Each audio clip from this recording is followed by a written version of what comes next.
Hey guys, we are back for the last part of chapter 10 in Battlefield of the Mind by Joyce Meyer. We're going to start with 1 Corinthians 2, 1 and 2. Resolve to know nothing but Christ.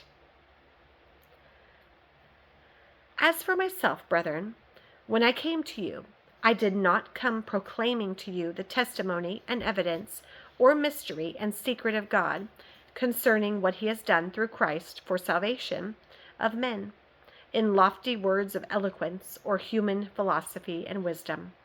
For I resolved to know nothing, to be acquainted with nothing, to make a display of the knowledge of nothing, and to be conscious of nothing among you except Jesus Christ, the Messiah, and him crucified. This was Paul's approach to knowledge and reasoning, and I have come to understand and appreciate it. It took a long time, but I finally realized that in many instances, the less I know, the happier I am.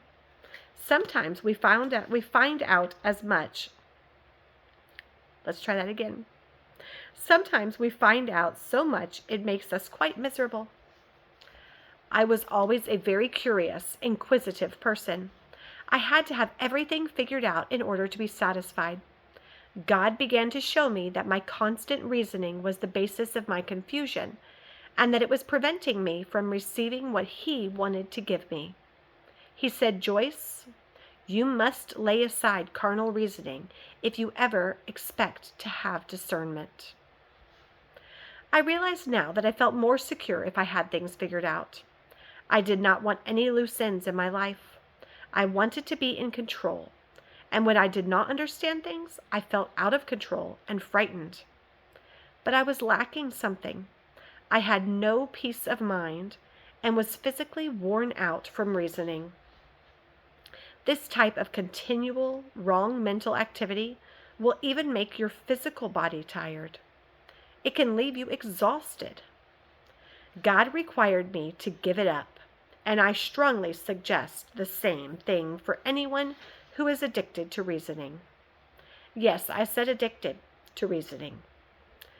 We can become addicted to wrong mental activity just as someone else can get addicted to drugs or alcohol or nicotine. I was addicted to reasoning, and when I gave it up, I had withdrawal symptoms. I felt lost and frightened because I did not know what was going on. I even felt bored. I had spent so much on my mental time reasoning that when I gave it up, I had to become accustomed to my mind being so peaceful. For a while, it seemed boring, but now I love it. While I used to run my mind all the time, over and over on everything, now I can't tolerate the pain and labor of reasoning. Reasoning is not the normal condition in which God wants our mind to reside. Be aware that when the mind is filled with reasoning, it is not normal. At least not for the Christian who intends to be victorious, the believer who intends to win the war that is fought on the battlefield of the mind.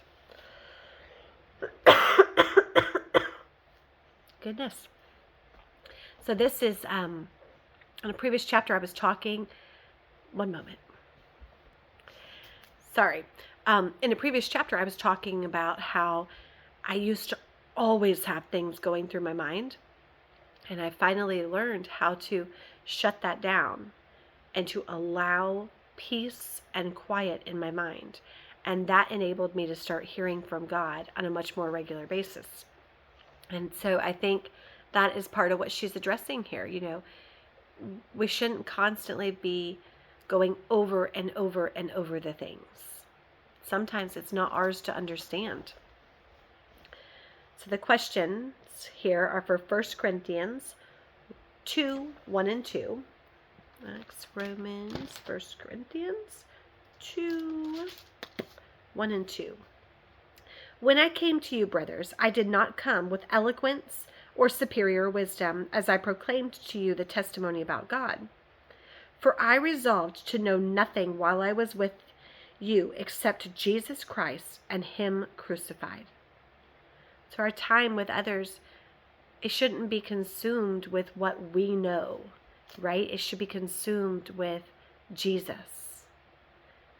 And that's enough beauty to consume every moment of every day. What was Paul's approach to reasoning? He rejected it. He absolutely rejected reasoning and chose instead to rest in what God was showing him. She says, he resolved not to rely on human philosophy or wisdom, but to know nothing but Jesus Christ and Him crucified. Why is this a good example for us today? Well, it needs to be what we're still doing so we can put aside the things that just do not matter in life, and we can fill our cups with what does matter. Excessive reasoning is not normal for the Christian who intends to be victorious, the believer who intends to win the war that is fought on the battlefield of the mind. I'll see you again in chapter 11.